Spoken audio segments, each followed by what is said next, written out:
Yes. Hey, girl. Hey. Oh, hello. How are you, Queen? I'm feeling well. It's Thursday. The week is nearly ended, and it went by so very quickly. A blink of an eye. You know? Is that a good thing or a bad thing for you? If the week goes by quickly. It's neither, you know? It's neutral. Goodbye. Okay. I don't have anything to back that up with, so I'm gonna just go with neutral. Feel strongly either way, child. Surprise, surprise. I don't feel strongly either way. Okay. You know what I feel strongly about? What? I spent Wings. the night. Sorry. Yes, very much so. I've also recently found a wing account. It's an Asian man who rates wings. I do respect the opinions of Asians on wings. Send it to me. He travels all over the place. Apparently, DC got good wings. So, I'm invested. You're not going to tell us what the account is? I don't know what it is. I can't remember. I don't remember people's accounts. You do? I don't know. Never. If it's an account I like, maybe. Never. I will, if I stumble upon it again, I don't even know which account I followed it from. Probably Around the Week Girls. Anyway, I digress. Yes, wings. But I spent the night over your house a couple weeks ago, and you have a cleaner. It's a bleach all-purpose cleaner. It smells like traditional bleach with a little floral bouquet on the end. It both nauseates and intoxicates. My kind of cleaner. I have been spraying that shit everywhere. Killing your brain cells. Killing my brain. Kitchen, bathroom, kitchen table. I feel like everything is so clean. I, again, love the scent of, like, my head hurts a little bit, but it also smells good. It feels effective. And it's taken me a while to find a cleaner.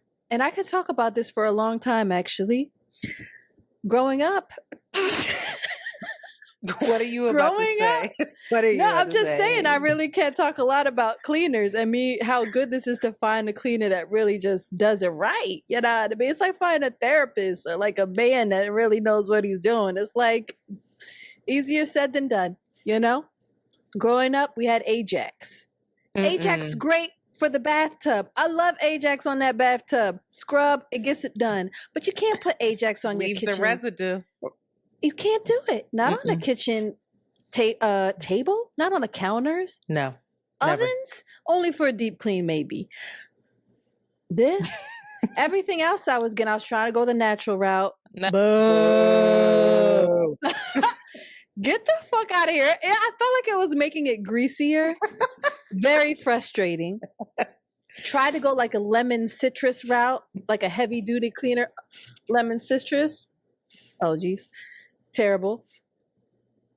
When I went to your house and I used that, I said, oh, I went right to Target and my life has been changed. This is hilarious to me because I'm very excited about it. Me and my partner just bickered over this cleaner. And he was like, you want to use bleach for everything. You don't put bleach on everything. And I said, first of all, I'm putting bleach all over the counters. And I had just cooked with raw chicken. So I got to bleach the sink out. Hello. But he's like, that only should go in the bathroom. No. And I said, absolutely not. Absolutely not. It needs to be on the floors. We have to clean this, okay? I love a deep clean. Kitchen and bathroom without using bleach or some type of I don't know what you do. It's also, not right.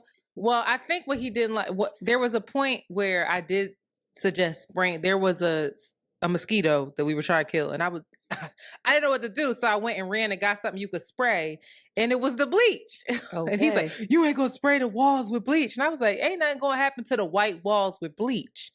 Maybe it would have, maybe it wouldn't. But I take that bleach and I clean the. Hello, you know how on the door, what is that?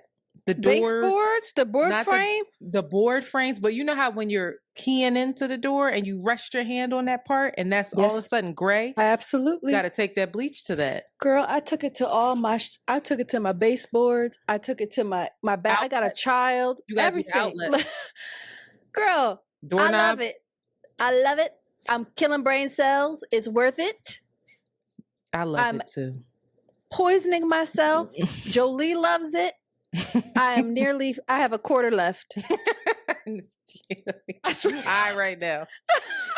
You put this on the outline. I was like, what is she talking about? I didn't give her any cleaner. Let me tell you something. I spray this thing and I sing its praises. It has increased my quality of life. It's the little things. It is. Alhamdulillah. I will say though, I do spray a little Florida water in the air afterwards. I don't got no more Florida water, Joe. That's a shame. Don't you sell it? Not no more. Those days are over. Goodbye. Continue with your updates. You get on my nerves. It's been a rough. I'm finally out.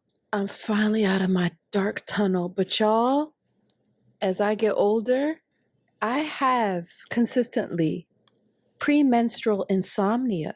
I stayed up till 2 a.m. one night, 3 a.m. another night. And the way that I work, if I don't get sleep, I don't function. My day is shot. And then I can't go back to sleep. It's not like, oh, I'll just take a little nap. Can't do it. Kids outside beeping, sun peering in, wind blowing, shit to do. Can't do it. So I was just like in my bed. 11:30. If I don't go to bed, like 11:30 is the latest I'll try to go to sleep. 12 o'clock comes, I start the ticking. Dude, it starts ticking down for me. Damn, I'm only gonna get 6 hours of sleep. 1, 5. Oh shit. 3 o'clock, I was no good. The stress, cortisol levels were high. Oh no. The hormones are fucked up, y'all. Does anybody have this? What should a girl do? Valium? No. Antoinette Why would you jump to Valium?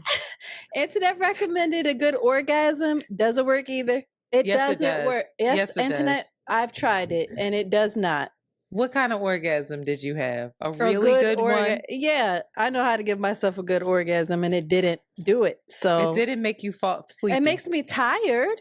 It makes me like feel more relaxed, but then it's like I'm not sleeping. And you won't have an edible. No, edible will make my brain go even crazier. And then because I'm premenstrual, the demons is in my ear. The demons is like, you ain't going to, you're never going to get, you got to do this. You haven't. Oh my God. So it's intense. Lord, if anybody experiences this, help me. What should I take? What's it called? Melatonin. I have never tried it. So maybe I'll try melatonin. Magnesium. Warm milk. Raheem. Maybe I can find a nice Raheem with somebody. Maybe it needs to be a somebody. But that gets tricky in my way my life is configured. So pray for me. I'm getting older, y'all. And my period's keeping me awake. I can't follow that up. I kind of want to skip every update I have because they're not really updates. They're things I couldn't really fit into politics as usual. So I'll just say 10,000 steps a day reduces the risk of all things by 51%. And so I've really been trying to get 10,000 steps a day. Wow. And I haven't today, but I did the last couple of days. Shout out to Joy, my goddaughter / pup. But the study of over 72,000 people published in the British Journal of Sports Medicine found every additional step up to around 10,000 steps a day was linked to reduced risk of death, which is like you might not die, live forever, and 39% in cardiovascular disease, 21%, regardless of how much remaining time was spent sedentary.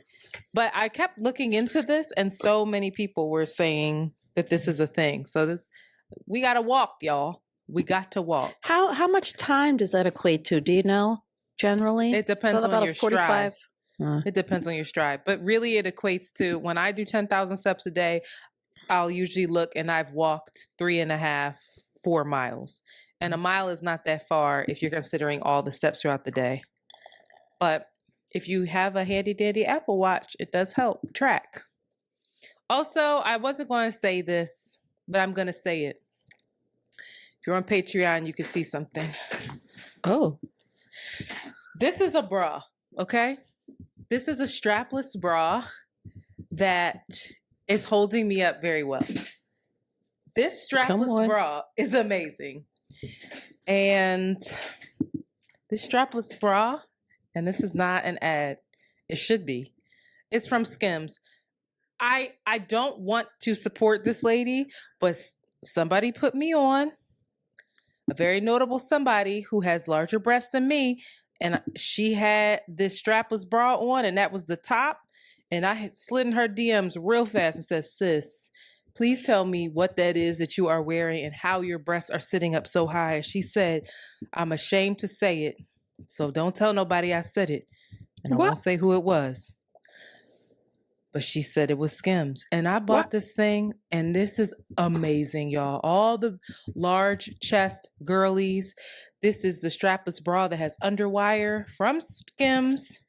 Go get it. I have yet. Say what you want to say about Kim K, but the girl make a good product. I haven't heard one person that's purchased from her complain. No, some of their bras are trash because I had some. And everybody that I've ever known are like, go to you were main advocate too. Even before this, you were like, go to Skims. All the girls are loving Skims. Some of their bras don't hold you up. Some of the more sexy ones that are like the balconette, they don't do anything for a larger breast. My breasts but this bra works. Just letting the folks know. Okay, you should definitely. You don't need Skims. You get cute stuff from Target, and you're fine. It's a nice life. But no, Target doesn't give enough. It's not sexy enough. Really? I don't want to. Yeah, it's tricky. Okay, I feel like I just stressed you out. So we have to go down this. Okay. Finally, I want to mention this because this is on the ballot, y'all. A lot of states are voting around abortion, rights to reproductive health care, abortion rights, etc. And I want to talk about Amber Nicole Thurman. She suffered from an infection. She had taken abortion pills and encountered a rare complication. She had not expelled all of the fetal tissue from her body. And so she showed up at Piedmont Henry Hospital, which is in Georgia, in need of a very routine procedure to clear it from her uterus, okay, called a dilation of Cutteridge. I don't know how to pronounce that word, or a DNC. Okay. My mom knew exactly what I was talking about. But just that summer, Georgia had made performing the procedure a felony with few exceptions.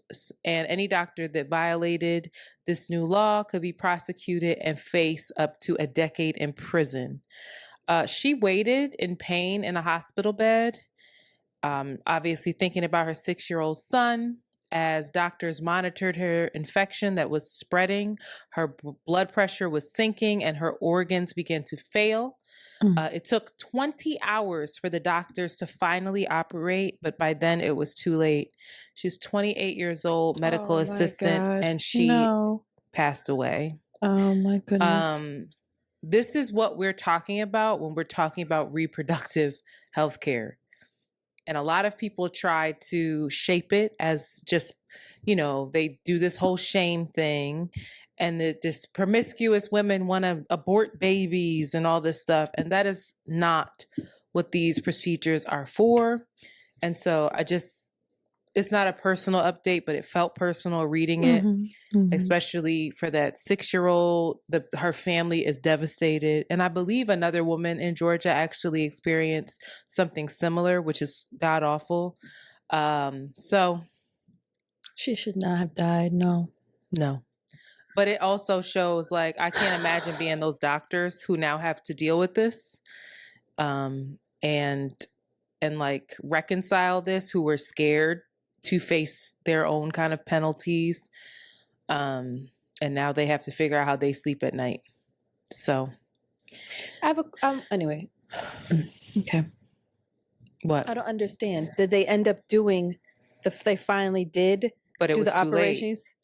They So- waited because there's few exceptions. So what they're saying is they waited until they could really prove that it was dire for her to have it, that her body absolutely needed it. By that time, the infection had spread and it was too late. God help us. So they were afraid to do it. Like this is usually routine, but because they could have been brought up on charges. Remember in Georgia, I believe they made it so anybody can report you, just like Texas. And so they What were a afraid. mercy. Yeah. Okay. Inserting the first little break here. Karen, we're doing 2 of these now. Okay, go ahead. We want to shout out our new patrons that have joined our Patreon platform. Shout out to you. You know who you are. Alicia, Micah, Adrian, and Lola Gets. I love that. Whatever Lola wants, Lola gets. If you are in support of this podcast and you want to see us grow and continue to do big things, you should consider being a patron as well. What you get for becoming a patron is access to our podcast in video form, as well as exclusive content. So please do consider it. www.patreon.com/AroundTheWayCurls. You said W dot? I'm obsessed with you. You ain't gonna get them W's their time. I never heard that until they called and said that. www dot. And then Shanti, can you invite folks to please rate, subscribe, and share? You do it way better. You just did a great job. No, Rate, I'm not good. And share. Yeah, but you say stuff like, please rate, subscribe, and share, the visibility, blah, blah, blah, blah, blah, blah. Anyway. Girl, but when you know I have defiance disorder, that if you tell me to do anything, my brain shuts down and I'm not able to do it so No, well. I didn't know. Who knew? How could I have known that?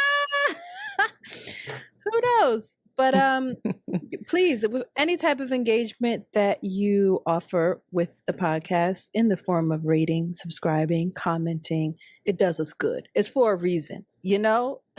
Algorithms, analytics, data, we're all being tracked and trying to prove our worth through these data points. So help us feel good about ourselves and look good to others. Thank you. See how good that was? See? It's just better. All right. Politics as usual. Blah. I don't really want to talk about this anymore. Me either. I did not pay any attention to this. That's a shame. I didn't click on nothing to be like, oh, what happened? Supposedly, there was a second assassination attempt on Trump. And that's that. That's all I got to say about that. There's something more interesting that was happening today that I have to talk about. So I'm pivoting from this here outline quickly to just say, do you remember Lieutenant Governor Mark Robinson? I played audio of him on the podcast when he was saying, some people just gotta die. And he was in church. The black guy who I played, who was like, he kept saying that Trump kept saying he's better than Martin Luther King, but he's wildly racist and bigoted. Okay. So today is September 19th, and there's a bit of controversy going on with this gentleman, Shanti. I think I saw it because I was like, I saw something on Van, some very inappropriate stuff. I was like, what is this? And then I went into the text and I was like, oh. Well, you saw something on where? Van Lathan's site or his Instagram? Site? Oh, on his Instagram. It's like read it, child. Well, Republicans are trying to get him to drop out of the race because his email has been attached to the what is the website? They changed the fucking article on New York Times and they updated it. So now I'm flailing. What is it? Something Madison? Anyway, a website where you can have extramarital affairs. And it Oh was outed yeah. as it. So Yeah. his email was registered there. But also they are finding that he was under a porn site and his username was Black Nazi, like a Nazi. And that he was commenting. Nizi? Yes. Nazi? Nazi. And that he was commenting on how he enjoyed porn with trans folks. Oh. Makes and I ain't shaming it, but it's very right. It makes complete sense to me. And I'm like, oh, so And he was on there defending slavery on this pornographic forum. Apparently he likes slave play as well. CNN broke the story. So I don't know. I'm like, how he's denying it. But all the folks are like, the Republican Party is distancing themselves. Oh my God. CNN has, if you go to CNN, candidates porn site comments unearthed, and it is definitely his picture, an older picture of him. What is wrong with him? Why would anybody with common sense do that? I mean, in the land of AI, though, I don't know, but maybe it's not true. Very good point. Who the fuck knows? But all I know is it's coming back to bite him, and he's literally one of the most important people in the world. So I'm just like, he is literally one of the most important people in the world. Abhorrent, like horrible. Oh, I was about to say what? I don't pronounce that word very clearly. Yeah. So, yet privately under the username on Nude Africa, Robinson graphically described his own sexual arousal as an adult from the memory of secretly peeping on a woman in public gym showers as a 14-year-old. I came to a spot that was a dead end, but had two big vent covers over it. It just so happened it overlooked the showers. I sat there for about an hour and watched as several girls came in and showered, he wrote on Nude Africa. I went peeping again the next morning, ! But after that, I went back and the ladder was locked. So those 2 times were the only times I got to do it. Memories. Then he writes, I like watching tranny on girl porn. That's fucking hot. It takes the man out while leaving the man in. And yeah, I'm a perv too. If he freaky ass nigga, he is 69. God. Listen, you like what you like, but he also wrote, I'm just trying to read this. Yeah, Robinson, who would become North Carolina's first Black governor if elected, also repeatedly maligned civil rights leader Martin Luther King Jr., attacking him in such intense terms that a user accused him of being a white supremacist. Get that fucking commie bastard off the National Mall, Robinson wrote about the dedication of the memorial to King in Washington, D.C. by then President Barack Obama. I'm not the KKK. They don't let blacks join. If I was the KKK, I would have called him Martin Lucifer Coon. Damn. This Martin Lucifer Coon is a heavy hitter right there. Funny. All right. This is not funny. But it's not funny. Yo. He also has very controversial remarks about mocking school shooting survivors and such. He is horrible. And this is who Trump said was the next coming of Martin Luther King. Better than Martin Luther King. Has many pictures and video of him endorsing this candidate. And now they're trying to act like it never happened. And these comments on the porn forum are new. But these other comments that I've played before are not. So just to be real clear, that's what the Republican Party is aligned with. Let's take a break before we get into the rest of politics, shall we? Mixing it up a bit today. Let's take a beat after the Lucifer Coon comment. We just needed a sip of water. After these messages, we'll be right back. Whoop. Yo, why would he say that? I'm in Greensboro, if that's you. CNN legitimately has like pictures and stuff. They oh my God. They are literally pulling stuff from his Facebook. What did he do? How'd I get all that? Everybody got to hide their shit now. Now they're pulling stuff from his Twitter and attaching it to his forum and showing how he uses the same phrases on both.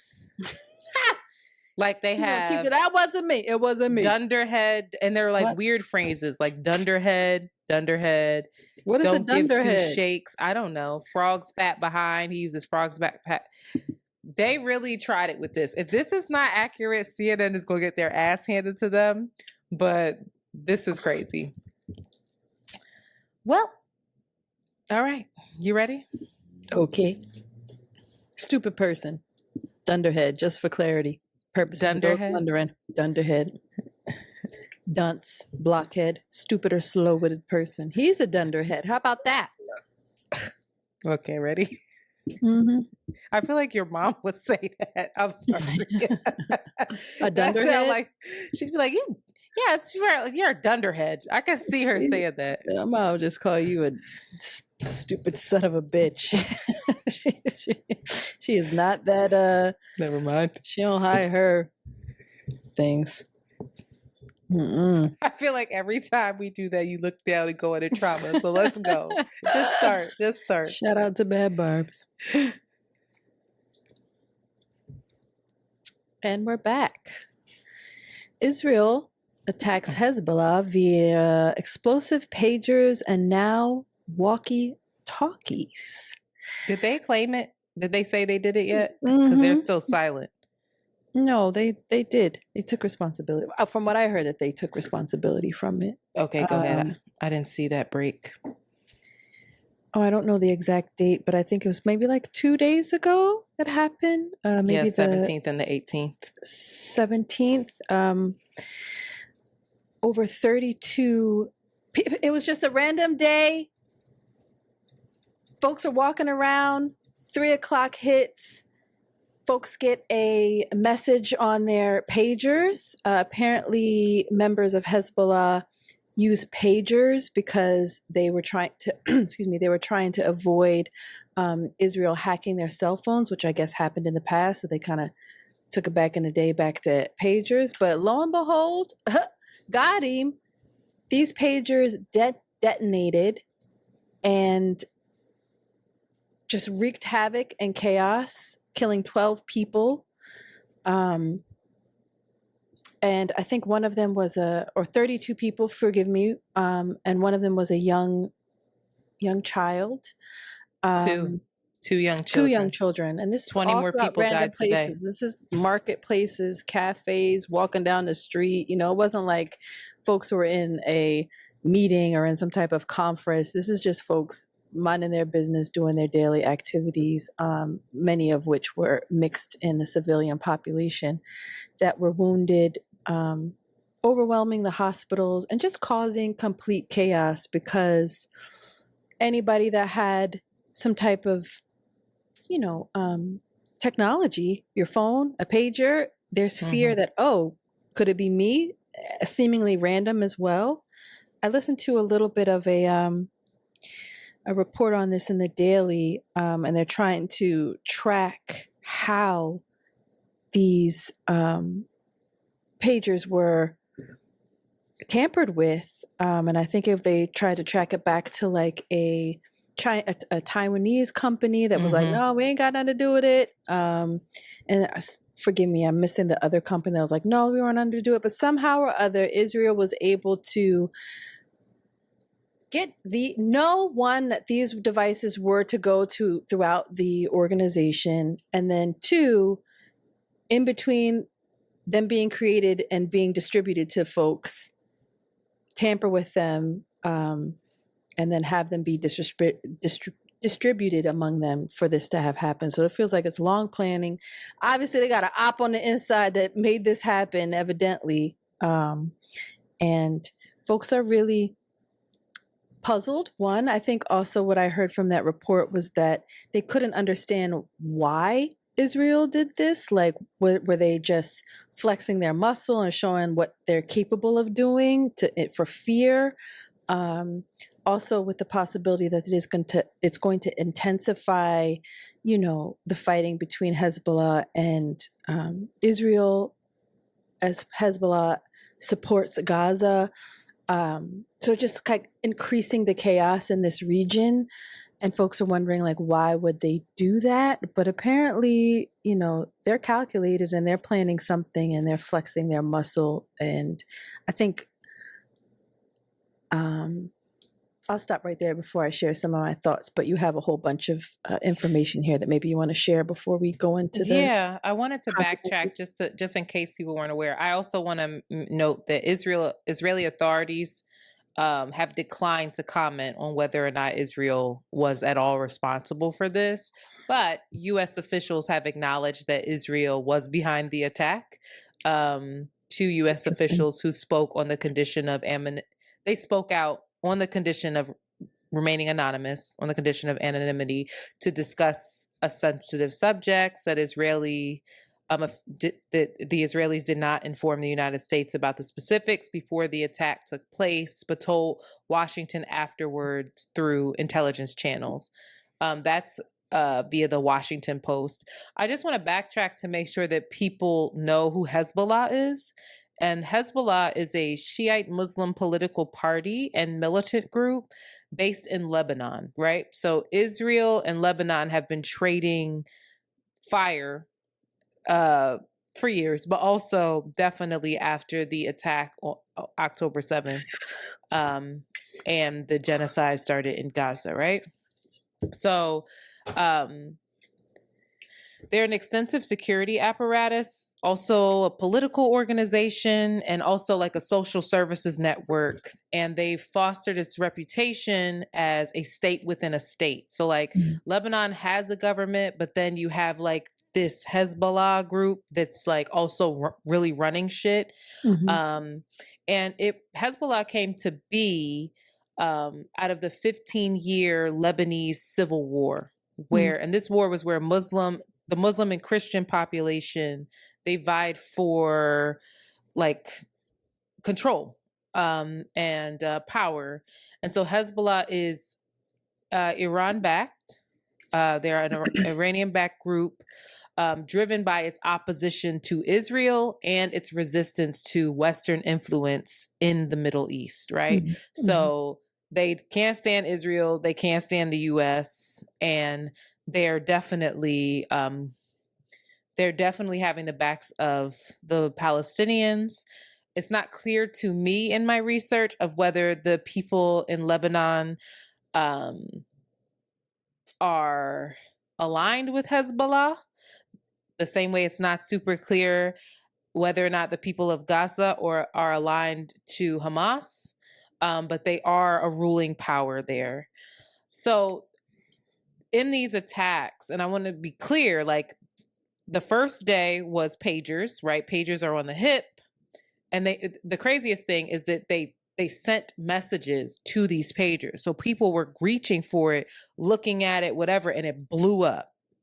And so there's a lot of folks that have injuries to their face, injuries to their abdomen. And again, like you said, like these people were out in marketplaces, they were just walking around. So obviously civilian injury and casualties existed. Right now, and the pagers, we should say, were pagers of people within the Hezbollah organization. The death toll is rising, obviously, because people are in the hospital. Some people are not surviving. As of yesterday, there were 32 people. I just saw something now saying 20 more people passed away. and roughly 3,000 people have been confirmed to have been injured in these attacks. And so they did that. They hit them on Tuesday, and then the very next day, they hit them on Wednesday via walkie-talkie. So not only are you saying, we know who you are, but like they're saying, and they being the IDF, Israel, the Israeli Defense Fund, they're saying, we know who you are, we can get to you, and now we're cutting off your communication. And creating chaos in Lebanon because they already don't have a great infrastructure. And now the hospitals are flooded. You know, people are terrified. And they were saying, like, I was watching Al Jazeera, and there were people saying, like, we're terrified to use the internet, use a computer, to just walk down the street, like to send our children out. We don't know if they're just going to blow up. What's the next thing that's going to blow up? What else did I need to say? Yes, two children died. Anyway, I don't want to keep going because I know that you had some questions about why Israel did this. And I do want to, I have my thoughts on that, but I see your questions here. So I just want to give that background. Go ahead. I think it's less about what, I mean, for what I understand, Israel's motivations are always to intimidate and to dominate. And like, yeah, they definitely showed them what they're capable of. But I think it also showed everyone what is possible when it comes to warfare. I think we think that all of these types of instances are just happening in these silos in the Middle East, these people over there, versus the possibility. Everybody has a cell phone. Everybody has electronic devices in their homes. Everybody, we are so attached to them. Everybody has cars. There's just like all of these daily technology that they proven and took it all the way the fuck back to pagers, what to speak of how entwined and ingrained and connected we are with technology and the devices that we use now, just how really vulnerable we are and what is possible when it comes to warfare and how daily things can be weaponized with just the drop of a hat, and that these type of weapons are out there and we have no idea what is possible. And I think that that is just really scary. It's scary, and we also supply a lot of weapons to Israel, like the intelligence, the training of a lot of our U.S. forces, the IDF in the U.S., the military training, weapons, all of that is deeply intertwined and very connected. So again, to think that that's over there, that couldn't happen to us, is really naive. And I really, I was like, wow, that's a nightmare. Politically, I agree with you 100%. This really scared me and alarmed me, looking at my phone and being like, holy shit, what are these people actually capable of? It also, I couldn't help but think about it from a political and strategic point of view, where Hezbollah is in a tricky situation right now, right? And Hezbollah, according to a lot of groups, is a terrorist organization. I don't know enough about Hezbollah to speak on it. I'm just repeating what, our Western media reports. I'm sure there's some rationale for that, but I just don't know. But Hezbollah is in a tricky situation right now because if they don't respond, they look really weak, right? If they do respond and it's too forceful, then it seems like they give Netanyahu, who is the leader of Israel, the prime minister of Israel, it seems like they give Netanyahu the ammunition that he is looking for to escalate this war in order to stay in power and stay in office. And because he is in a tricky political place because his approval numbers are way down. And of course, he wants to stay in office. Also, I think it's very interesting, the timing of this, considering that the U.S. is having an election and the U.S. is Israel's most tried and true ally. And there's one Donald Trump who has a much better relationship with Netanyahu versus a Kamala Harris whose rhetoric is changing, even though her policy isn't. But who would Netanyahu fare better with? Trump. And so a lot of people are saying that this is a way to also put his thumb on the scale when it comes to the US election to show folks over here how dangerous things are. If Hezbollah then attacks, then it's the big bad Arabs attacking, you know, innocent Israel. Innocent they're just Israelis. defending themselves. And they're just defending themselves. When I would be remiss if I didn't say and point out, this is a war crime. You indiscriminately set off explosives all over Lebanon. Nobody not cares knowing about Israel's where war these crimes. people. I know that, but I'm just saying, like, we have to speak it. I'm going to speak it and say it, whether or not people care or not. This is a war crime. You literally made devices, explosives that were out in civilian populations, and you set them off, and you harmed and killed folks that had nothing to do with this.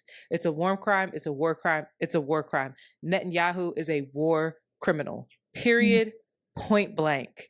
And it's important that we acknowledge that, regardless of who he's fighting or how many times we call Hamas, Hezbollah, terrorist nations, these innocent people are not Hamas, they are not Hezbollah, and they are suffering and dying. So, and then to your point, civilians and consumers, these are consumer items. These were bought. You know what I mean? It makes me think of The Wire. Like, remember when they bought those pagers and then the police figured out how to, like, make those pagers? I mean, to think and wiretap them. It's like, how do you do that? I mean, they got an inside source, right? Oh, like, they got to have a man on the inside. They got an inside source, and then they just have the connections and they just have the advantages to do that. The intelligence, the intelligence, and the acquiescence of acquiescence. I don't know. Sounds right. I don't know where you were going with it. Whatever the makers, somewhere the makers or the people that created this, somewhere down the line, they were like, oh, okay. Oh, all right. That's what we're doing. I don't know. Scary Very times. Scary. That should be something folks are focused on. So keep going, mamas. I just want to say this, Antoinette, I want you to listen to this. This is an incredible episode. It's on the Daily. It's called Israel's Existential Threat from Within.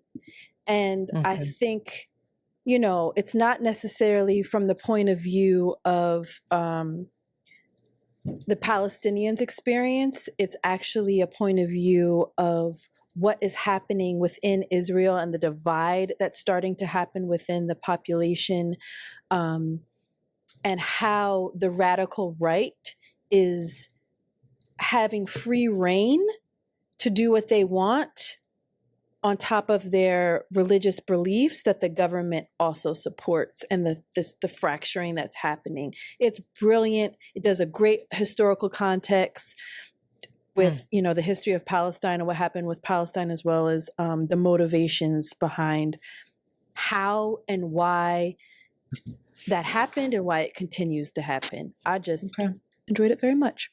I put a note here for us to link it in the description for it's folks. So good. Also, the Daily was on a roll. God. The Daily also had a podcast titled The Story Behind Their Eating the Pets. We talked about this last week, and we're not going to, everybody knows what had happened or whatever. But I think it really reminded me after listening to that podcast, and they go into the story of Springfield, Ohio, and kind of like the economic situation that the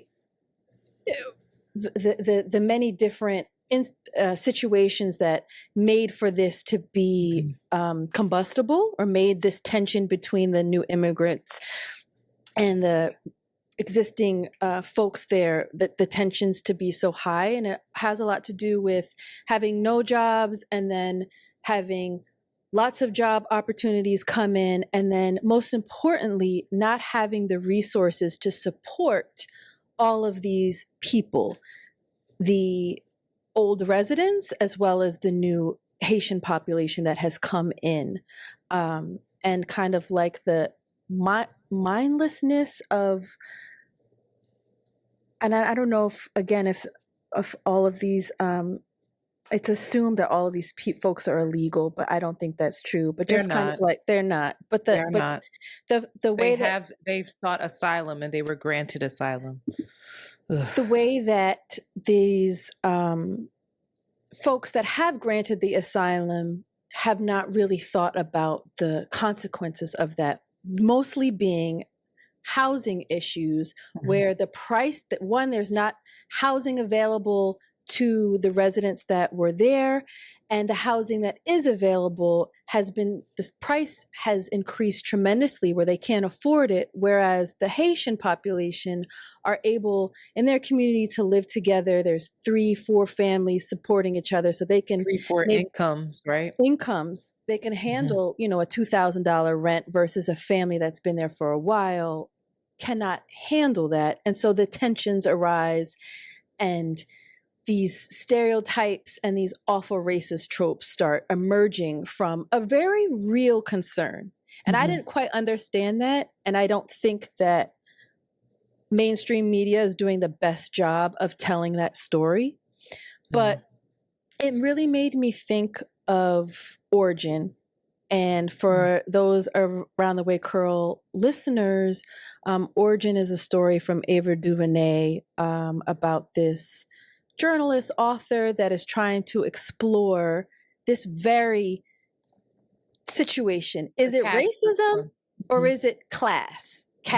You know what I mean?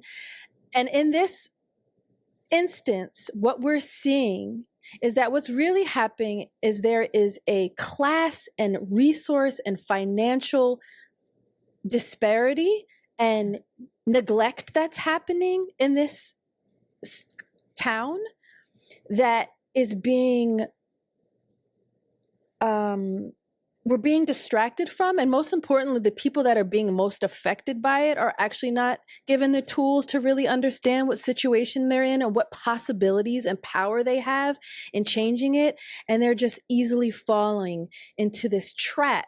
And it is a trap. It's a trap that's been set intentionally to go into racist tropes of they're taking our land, they're a danger, they're criminals, they are the enemy, versus hold up.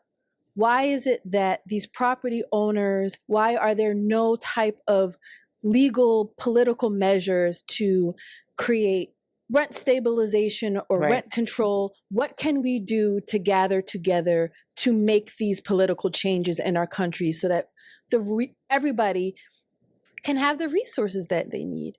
I just want to share this excerpt. This is from The People's History by Howard Zinn. This is, I just lost the page. Lord of mercy. Incredible book.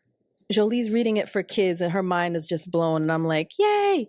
But it talks about how this wedge and how racism and the rhetoric of racism was used strategically. So it starts off, this is, the colonies have been,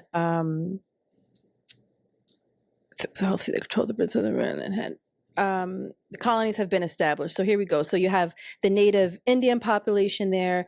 You have the poor whites that are in the mix now. And then you have a lot of these new class that has risen up in the colonies that control most of the land, make a lot of political decisions. You're talking about the 13 colonies? The 13 colonies. Yeah, we're talking about. So that's the time frame way back. Okay. Yep. The wealthy elite that controlled the British colonies on the American mainland had 150 years of experience, had learned certain things about how to rule. They had various fears, but also had developed tactics to deal with what they feared. With the problem of Indian hostility, the danger of slave revolts, colonial elite had to consider the class anger of poor whites, servants, the city poor, the propertyless, the taxpayer, and the soldier and sailor. As the gap between rich and poor widened, as violence and the threat of violence increased, the problem of control became. As the gap between rich and poor widened, as violence and the threat of violence increased, the problem of control became more serious. There was still another control which became handy as the colonies grew, which had crucial consequences for the continued rule of the elite through American history. Along with the very rich and very poor, there was developed a white middle class who were given small rewards and would be a solid buffer against black slaves, frontier whites, and very poor whites. This growing middle class population became the target for rhetoric like our liberty, our property, our country.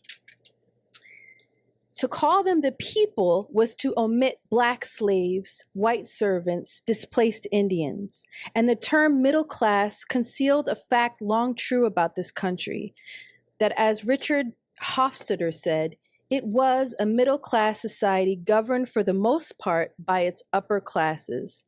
These upper classes to rule needed to make concessions to the middle class without damage to their own wealth or power at the expense of slaves, Indians, and poor whites.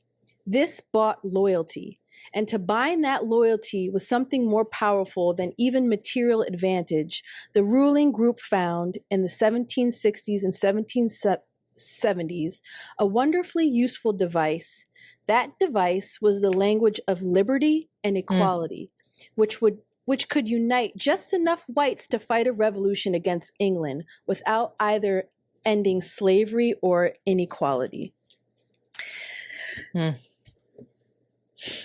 So you have this population, and I feel like a great part of white middle America, these folks that have been taken advantage of for many, many years and have been given this little slice of possibility of property, of these union jobs, are really bought into this idea of ours, our freedom, our liberty, and identify it. And then anything else is a threat. When you in the same pool, you being oppressed in the same way, you being taken advantage of. And most importantly, you have no real claim, or you have no real sense of what your identity is. You're bamboozled. You've been got.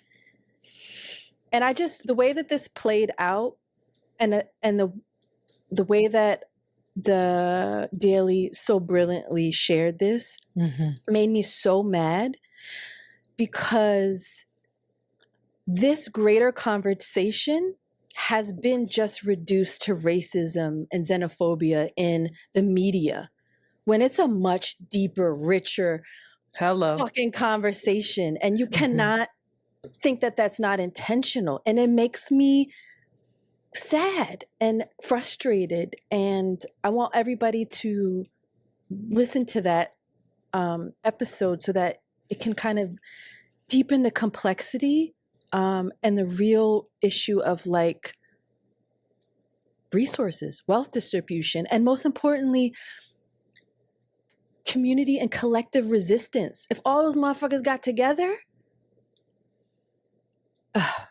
Well, they did. I think too, what's very interesting, and everything you're saying, I completely agree with. And thank you for that. I feel like what was really eye-opening to me for the Daily was hearing the folks at the city council meetings, at the community events, and how angry they were, and how I feel like they didn't even necessarily know how to express themselves outside of their tropes, right? And they kind of fell into that, where they couldn't even identify that capitalism and the hoarding of the resources was actually the issue, not the people who are actually coming in here and working. Misplaced. It's misplaced anger. And I think it was, I can't remember what exactly they said, but it was along the lines of, these people coming in here and taking our land ought to be illegal.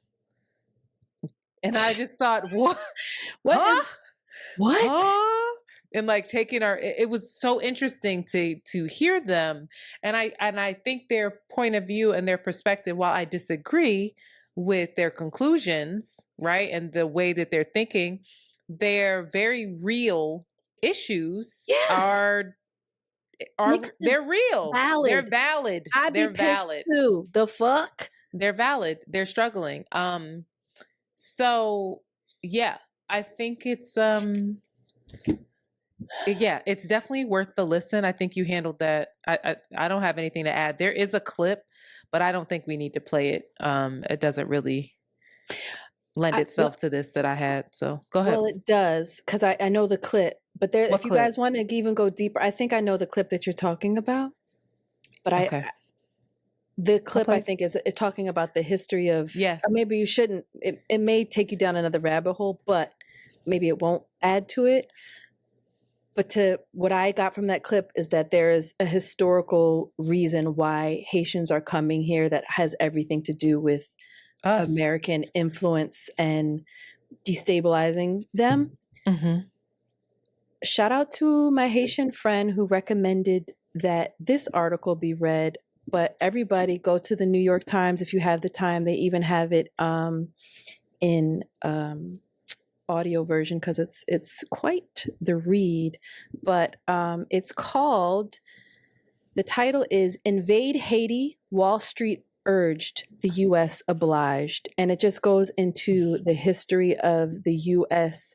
literally, I lie to you not, going into a Haitian bake and taking $9 million worth of gold, I believe, and walking out and taking it back to be put into Citibank, which we know that's like a part of how Citibank has been established is through the pillaging of Haiti. So they don't want to tell us what it is. They want us to keep thinking that they want to be saying, we want to just keep talking about these sound bites of they're eating dogs versus the real, valid, legit, complex issues that lead to this problem that we all need to be accountable to, especially the U.S.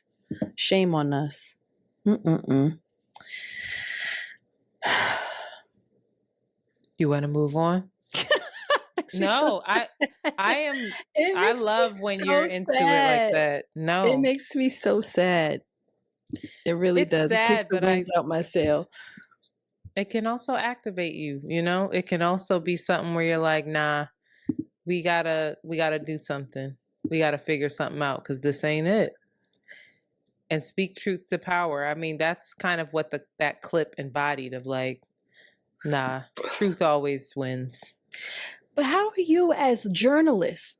How are you They're not journalists. As media companies, news sources, spewing this rhetoric without any curiosity or like offering any depth aside from these? We can't say that, right? Because we're citing the Daily for offering the depth, right? It's not mainstream, but yeah, I guess. The Daily is the New York Times, and the Daily is one of the top podcasts in the world. So that isn't mainstream, right? Yes, okay. The Daily is one of the top podcasts. Maybe they're lying to us too then. They gotta be lying to it then. They get more. They're always on Chartable because they release daily, so many people listen. But I mean, do so many people like the? Yes, the numbers support that. They're up there with like Joe Rogan, Shanti. Like they're up there. They're up there. I promise. I don't know if they take it all away, but what we have to realize is that news and commentary is different, right?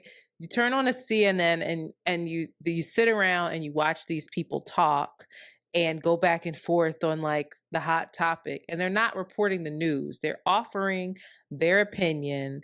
They're offering their commentary, and they're not even really analysts all the time. And that was born out of the O.J. Simpson trial, when, you know, we already talked about how the impact that had on the news and the way the news was reported. They report it like a reality show instead of here are the facts, even if the facts are the propaganda that we're being told to give you, but here are the facts, right? That part. There are people I know I don't know why I can't remember his name right now. Haitian anchor on ABC who does a lot of specials around Haiti and the real story around Haiti. I think we absolutely need more of it, but I do think some of it does exist and we need to just amplify those voices, but also recognize when we're listening to news and when we're listening to commentary. The View is commentary, CNN often is commentary, A the shame. news is something else, right? World news is the news. It's all fucked now. Even what we offer, we're not offering the news, we're offering our commentary. I would never. If you come here thinking that this is news, baby, you They in trouble. say that all the time. I come here to y'all in catch up on my trouble. news. Get Bad it together. idea. This is commentary. Anyway, ciao. Let's take a collective breath. Let's release some of this. It's about to get darker, so get ready. Ready? Lot of mercy. Tito Jackson died, and that's very sad. I just want to say a lot of people don't put respect on his name. He was really talented. I know Tito's the part of the joke all the time, but he wasn't no slouch, all right? Compared to Michael, it's hard, but Tito was out here, so let's rest in peace to him. I didn't watch the Emmys. Do you want to talk about this? I think you do.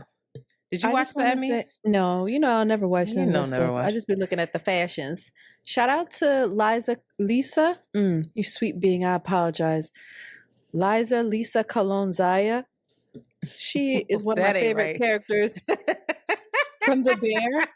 She won an Emmy for the for the supporting actress, the best supporting actress in a comedy series. She's darling. She deserves it. She's a beautiful character. Pretty, I see her. She, one of my favorite characters, does an amazing job. I love to see older actresses glowing up. She probably been doing this for years. You know what I mean? She's no young woman. This is her passion. This is her life's purpose. She's just been pushing and grinding. For them to like have that light at the end of the tunnel also makes me very happy. So shout out to her. And then shout out to Shogun, which I have to pick back up, which won so many awards. And actually, your sister shared this, but apparently Asian men are really hot now. They are getting lead sexy roles. Shout out to them. I'm proud of y'all. Do your thing. That's all I got to say. All right. Let's get into it. Everybody wants to talk about this blah. Diddy. All right. Full disclosure, I was just on Olay and Friends talking about Diddy for a full hour and a half. But we are going to talk about it here on Around the Way Curls and give a different type of perspective here. Hopefully. I think so. I think we'll land there. All right. Obviously, there was a federal indictment. Federal, y'all. This the feds. The indictment says that this was an orchestrated, choreographed criminal enterprise comprised of sex trafficking. He also has some racketeering charges based off of the sex trafficking. They definitely threw in the arson, right, for blowing up that car. There's drugs found in his house. There's video evidence found in his house, along with, we'll get into it, evidence of these quote-unquote freak-offs, in addition to guns that had the serial numbers carved out of them, which is a serious offense right there. Okay. So the criminal enterprise portion of this. So basically what they are saying is that Diddy used the people who worked for him under his many businesses, Combs Enterprises, Sean John, etc. Assistants, security detail, cleaning staff, like the whole nine, to assist him in and help cover up his manipulation of women, men, non-binary humans as well, to participate in these highly orchestrated and produced sex acts, these performances. They would be filmed. They would be intimidated. They would be threatened with said films like revenge porn. They would face loss of career opportunity. They also face threat of violence, not just threat of violence, but actual violence, if they did not participate in the way in which Diddy wanted them to. There are allegedly accounts of people being stashed away in various hotel rooms, etc., to heal from the bruises that they endured from Diddy if they did not engage in whatever sex act he wanted. They said that he would lash out, etc. The prosecutor definitely said that this investigation is ongoing, which is key. And that means that they seem to be looking to indict the other folks that are involved, if not, turn them into witnesses, into key witnesses. Seems like they're looking to bring other people up on conspiracy charges. The staff is liable based off of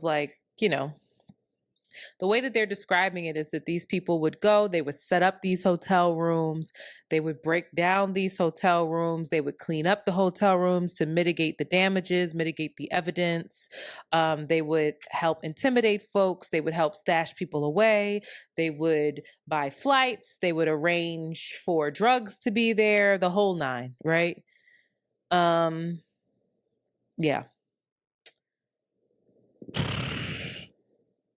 Let's take a beat.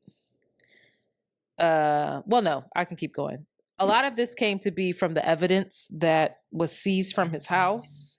The AK-47s, the freak off supplies. Everybody wants to talk about this baby oil and lube, the $1,000 or 1,000 bottles of that, the narcotics, the video evidence. I think what was really telling to me was the IVs were also a part of this, where IVs were used to assist folks after being so highly intoxicated and drugged in order for them to recover the next day. It's interesting. There's a witness, or there are witnesses, or a lot of witnesses brought up in this indictment, and I think only one victim. So I feel like the victim that they're talking about is Cassie. While he's not being charged for the events in the video that we saw released in that hotel room where he was physically assaulting her, that is referenced in the indictment. And so it's weird. It's like he's not being brought up on charges for that, but that is kind of the grounding root of evidence of this man is capable of XYZ because we have video evidence of XYZ.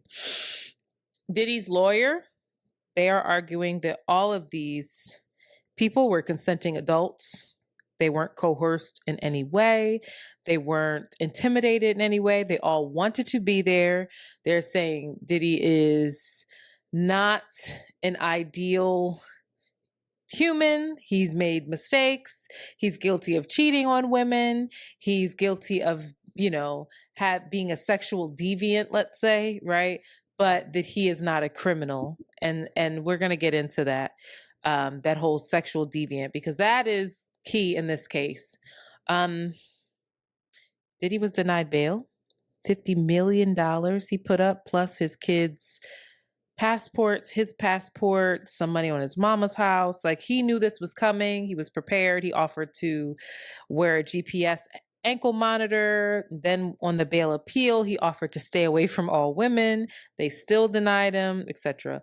A lot of the people are saying that he was denied bail, one, because if sex trafficking, you're automatically denied bail. You're not going to get out on bail with sex trafficking.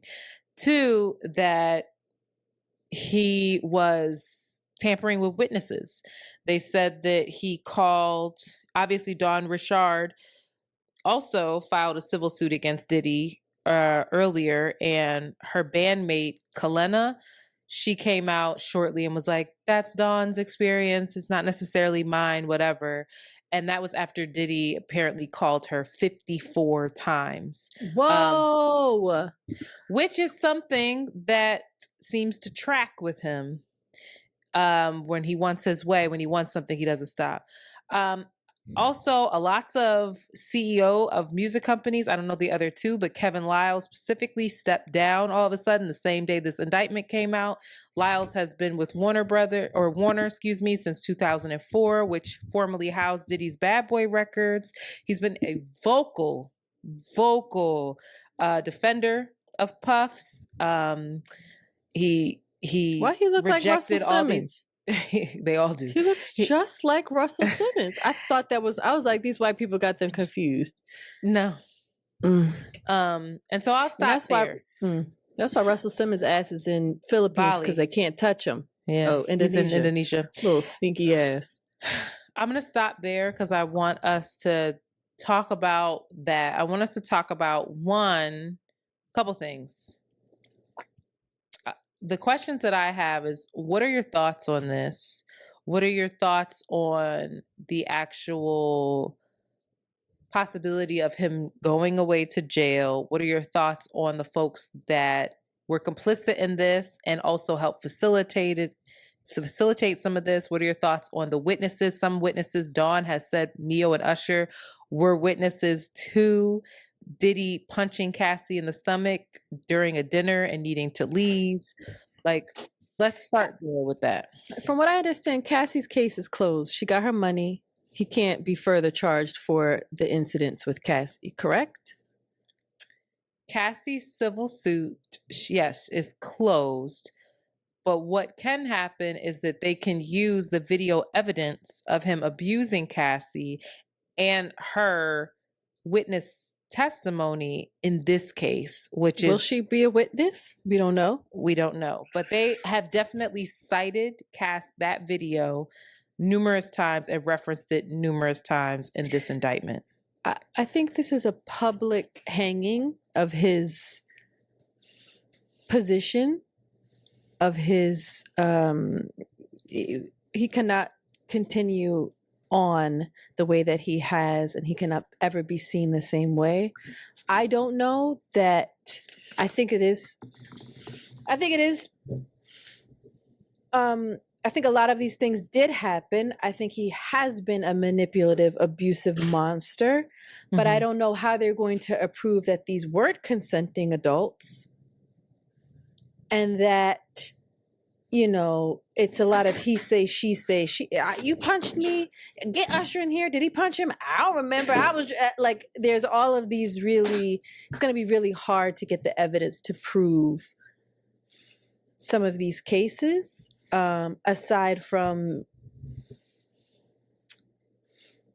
maybe like the gun charges and whatnot. But I have no sense of and law arson or litigation. I don't know how that all works, but to me it just sounds like his public, he's done in terms of his career, in terms of his, you know, furthering any more business opportunities as an entertainer. He's going to be a pariah within the community. What is coming out and what will come out probably will drag down a lot of other personalities and people. So it's just kind of like a public reckoning in a way, but I don't know how. I'm curious to know how all of this will stand in the court of law. And I don't know. That's not me saying it won't. It's just saying, like, I literally do not know. I have no sense of how this works. I don't know what the evidence they have, but for me, it just sounds like a lot of people saying, one time he punched me in the face, one time I got so fucked up and he raped me, one time, you know, look at all the shit he got. And it's like, yeah, it does make sense, but what proof do you have that that lube was used on you against your will on this date? Where's the evidence of that? It just, I don't know. It's interesting because I don't agree with that. I think that what's going to be tricky, and Marquise Richard brought this up on Olay and Friends, what is this idea of sexual deviance and how that is that is what the media is focused on. And I don't want to spend too much time on this because I want to get into the psychology of of a Diddy. But that is what the media is focused on, is how is these freak offs, the baby oil, the this and that, right? And we all know that you can't be a sexual deviant here in this country. That's just an alternative lifestyle is unacceptable here, right? It's picket fence, man, woman, maybe woman, woman, man, man, kids, dog, bong. But I want to be really clear, and like I see a lot of people talking about, sex work isn't illegal, yada yada yada. Sex work is one, illegal, but two, some people, including myself, I don't frown on sex work if that's what you want to do. I don't believe that sex workers sign up to be drugged, manipulated, threatened, beat, etc. Right? And that is what this indictment is alleging. That's what this indictment is alleging. I also think that, one, if the feds bring you up on racketeering charges, usually it's like a RICO charge. Like usually they really got something on you. There's also video evidence. So we don't know what's in the video that all makes evidence. Sense. That makes sense. Right. Like they took videos from his home.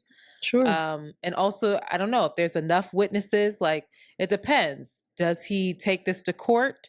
Does he plead guilty? I don't know if it's in him to plead guilty. Will there even be a jury? Will it just go through a judge? Like, there's all of these different factors.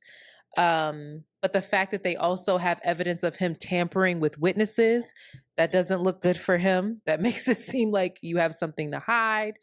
And it's not just these charges, there's the arson, where Kid Cudi already said, yeah, he did that.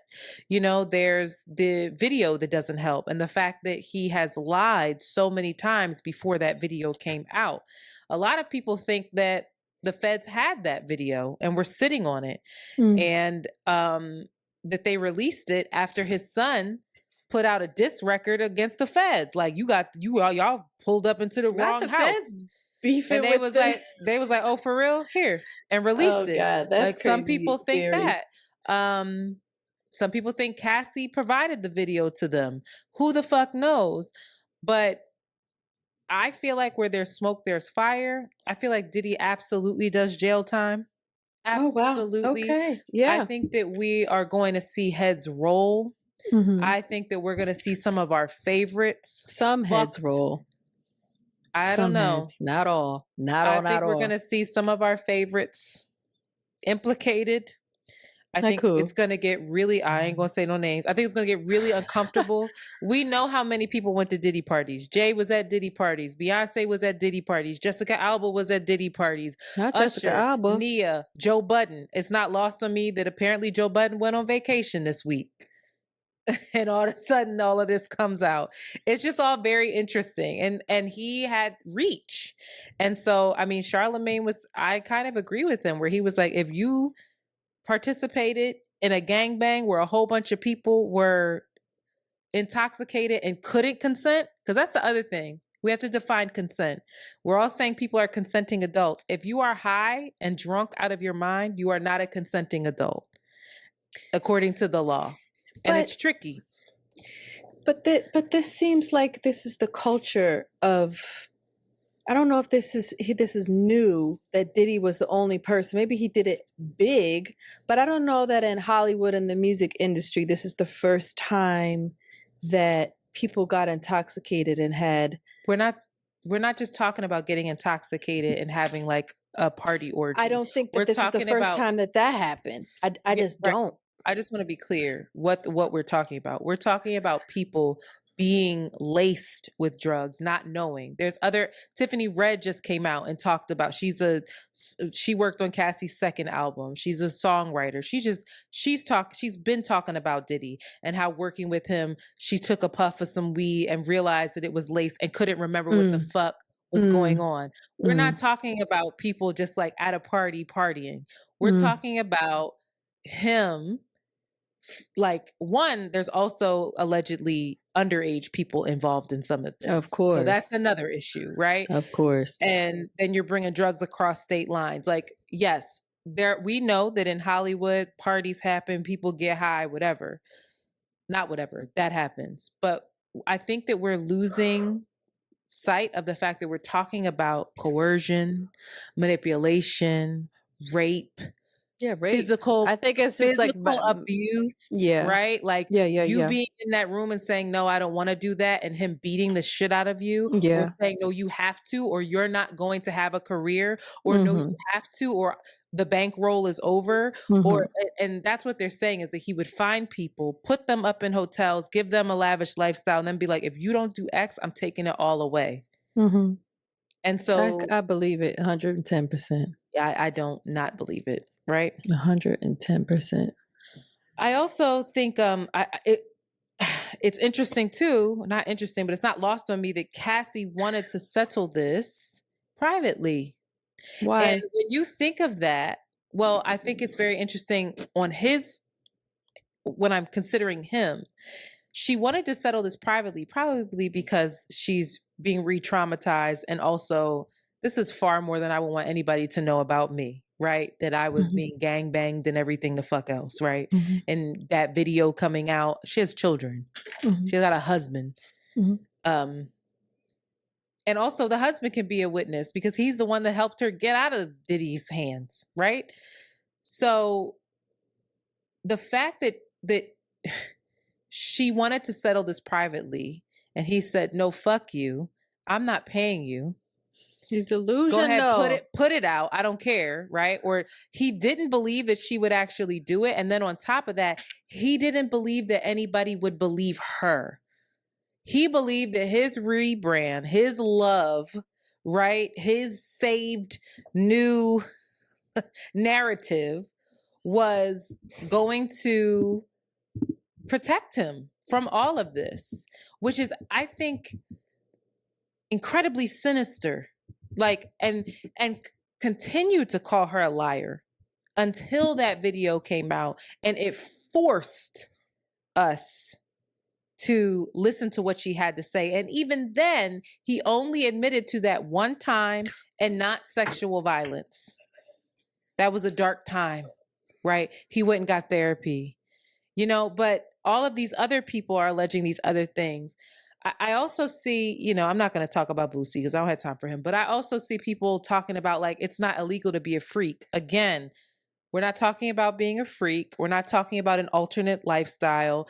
When you go to a sex club, there are rules and regulations. There are things put into place to make sure that everyone is safe and that people have enthusiastic consent.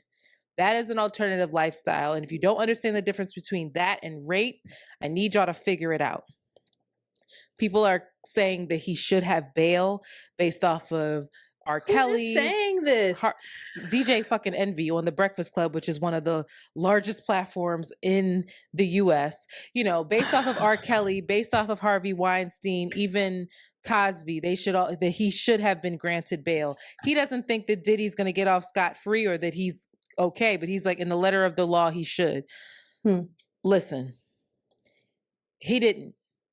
And I think it's because they really feel like he is a danger to the community. All this to say, I want to understand, or I'm really interested in why someone like a Diddy does this, acts this way. And we were talking about this on Olay and Friends, and there was a comment made like, fuck him, throw away the key. He ain't shit, da da da da. And like, I'm not, and people were talking about the why, right? And they were like, I'm not trying to humanize him. And in that moment, I was like, we need to, I'm going to run the risk of catching heat, but we need to humanize him. We need to, because we have to humanize him. And that doesn't mean make an excuse. We have to humanize him to try to understand his behavior so we can prevent it from happening. Like, us taking this approach that is not proactive, not preventative, is not working. The harm is done to so many people, including his children, who God knows what the fuck they've seen and experienced, and God knows how their minds are functioning in all this. Some of them might even be thinking this shit's okay. Who knows, right? It's important for us to do the work to understand, why does a Diddy exist? Why does someone do this? Why does someone create this kind of harm? Why do the people around him actually assist him in it, assist him in covering it up? Why are they complicit? Why are they afraid? What are all of the factors here? How can we prevent this? Maybe if we understand that, maybe we can put systems in place to help somebody like an usher, a neo, an assistant, a cleaning person, who is afraid of this human who has guns, right? Who has threatened your livelihood, who has threatened to expose you on a tape, who has threatened to say whatever the fuck. And they also say that there are cops involved in this. Like, he was paying off police officers as security. So his reach is vast, right? So you don't feel like you can go to to the authorities. You're fucking stuck. So what are the ways in which we can prevent this? And also, what are the ways, why did he form? What happened to him when his father died when he was 2? What happened to him being raised by his mom? What was being instilled in him? What happened to him with Andre Harrell? Where did he learn this behavior? And again, I want to emphasize that humanizing him does not give him bail. It does not say that he should not be accountable for his actions and possibly even go away for the rest of his life. Abolitionists might not like that. I don't know. What it says is, yes, and how do we prevent it? So I was scratching my mind around this, and I have to be honest, I was really frustrated by the fact that I could not find enough resources or enough people talking about why Diddy is the way he is. I kept looking up, like, therapist breaks down Diddy. Psychologist analyzes Diddy. Psychologist analyzes abusive men. Psychologist analyzes sex trafficker, and couldn't really find it. You just see people talking about these are the signs, but what is the cause, the causation? So all I got are the signs, and I'm going to read some of them to hopefully prevent this from happening to somebody else so you can get away. It doesn't save that person from going down a dark path, but hopefully it saves one of you, right, from experiencing their harm. Abusive men seek power. They desire control. They need to feel superior. They often show signs of entitlement. Much of what they learn comes from the way that their father treated their mother, or the men treated their mother. Abusers are often charming early on, but then there is a shift. They are deceptive, they are intelligent, and they provide a false sense of security that over time changes. They then convince and gaslight their partners into believing that they, the partners, are the ones who have caused the change in them. Something is wrong with you. You are the reason why I am acting this way. If you are better, then the relationship will go back to the way that it was.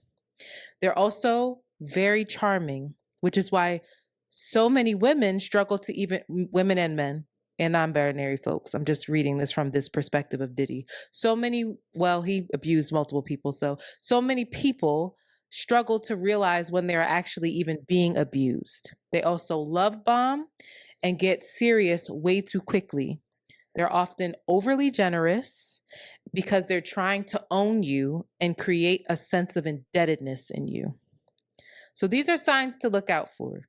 I don't know why a human being takes this route and becomes this. I want to, because I want us to help prevent it, but that's stuff to look out for. I was talking a lot, sorry. Yeah, I don't know if we have the time to go into that, but I think that we underestimate the insidiousness of patriarchy and capitalism and the ways in which it affects everyone at different levels, and the different levels that everybody embodies it. Mm-hmm. You cannot talk about Diddy without talking about money and Mm-hmm. power and respect. You can't talk about Diddy and not talk about how that is desired by so many in society. That's what you want. Yeah. That is the pinnacle of power. That is the pinnacle of masculinity. That is the pinnacle of freedom. That's what freedom in so many, the perverse, a perverse example of what freedom is. You can't talk about Diddy and not look at Netanyahu and the way he's getting away with everything that he's getting away with. And everybody's just like, Trump. Like, you can't talk about these things and pull them from the root without, or change without going to the root of that. And I don't know if we have a range as a collective to do that. I love that you brought up freedom, because that was something that I mentioned about how we define freedom and how we do, I think, as a collective, are now defining freedom as the ability to have the same type of power and wield the same type of power that our oppressors rather have, without impunity. And that's freedom. I should be able to do what they do, when in actuality, you're just oppressing someone else, right? So when I look at some of these folks who we've put on pedestals, these men and women, I think about that a lot, where it's like, what is actual freedom? Because I would never want to be Diddy, and I would hope that I would never. Anyway, this is a longer story. But is it even possible to have that type of money, power, that's where I was and going, not turn into that? I hope. Not be perverse, and not be oppressive, and not be demanding that people be complicit with some fuck shit at whatever level it is, whether you are underpaying or I don't know. It's a deeper conversation, but it's all about power at the end of the day. And you know, and insecure. If you need that much power all the time, imagine how broken. Like, what happened to you, bro? What's good with you? Like, nothing. I don't know. Who knows? Literally nothing. I worry. I'll leave it with, like, somebody got to wrap their arms around them kids. Those boys, those sweet girls. Those girls don't have a parent. Their mom's gone. Their dad's locked up. He ain't coming back. He ain't coming home. The girls and the boys. His son. That's their son's mother as well. Oh yeah. That's the mother of a lot of those. Kim is a mother of majority of those children. Yeah. Majority of them are abandoned right now. I know this probably isn't right, but I want to hear from Mary J. Blige. I want to hear from Naomi Campbell. I want to hear from I want to hear from, well, less Lil Kim, but I want to hear from these folks who Kim just love their brother. I want to hear from him. I want to hear from them, because I think, again, when I say heads will roll, I think a lot of our favorites are going to be implicated in this. But a little Kim was abused by Biggie Smalls. Mary J was abused by Puff was abused by Andre Harrell. Well, all right. I hope you guys enjoyed this episode. I hope your hearts are not beating quickly. I hope you take a glass of water, and I hope you have was abrupt. Some answers to this. I did want to ask you, and we don't have to do it now. We don't have to do it now, but I want to understand then when we're thinking about it in that way, you know, Kim was abused. Mary was definitely abused. Usher was abused by Puff. What culpability do they have? What responsibility do they have? Are they complicit? Mace was abused by him. All them niggas were all abused by him. And it's really interesting. in Mace's, him standing up for Puff, he never, they didn't quite often mention how he was abusing these women. Their gripes with him was like, oh, you ain't paying my money, you taking advantage of these people. Does that make Mace complicit as well? Like, you ain't telling the whole goddamn truth. That's my truth. I mean, that's my question. Like a Usher and a Neo sitting at that dinner watching it. Let's say Beyonce and Jay were at a party, and they watched him hit Cassie. I'm not saying that happened. I don't know if that happened, but what if it did? Usher, we know, saw some shit with Puff. He's alluded to it. He's right? experienced shit. What responsibility does the adult then have to prevent the harm, to offer help? I don't know. Your hands gotta be real clean to be able to do that, though. Your hands gotta be really clean. You have to have, or you have to take accountability for your dirty hands too. I'm sorry. Accountability doesn't mean that you get off scot-free and you protect yourself. Talk about it. Sometimes you have to get dirty too. If you really want, I think when you're really accountable. Well, if Diddy really felt badly for what he did, and I'll get off of this, then that apology would have come as soon as Cassie filed. Not when we found out. Apologies tricky. That's the next episode, y'all. All right. Enough of this. I hope we thoroughly confused y'all. Duality is a thing, They ain't confused. If it's gray or muddy over here, we don't know what it is. Something to think about, though. All right. It can't be real. It's fake. It's illusion. Bye. Bye. I'm mad at Usher and Neo. Neo is abusive himself. You haven't seen it?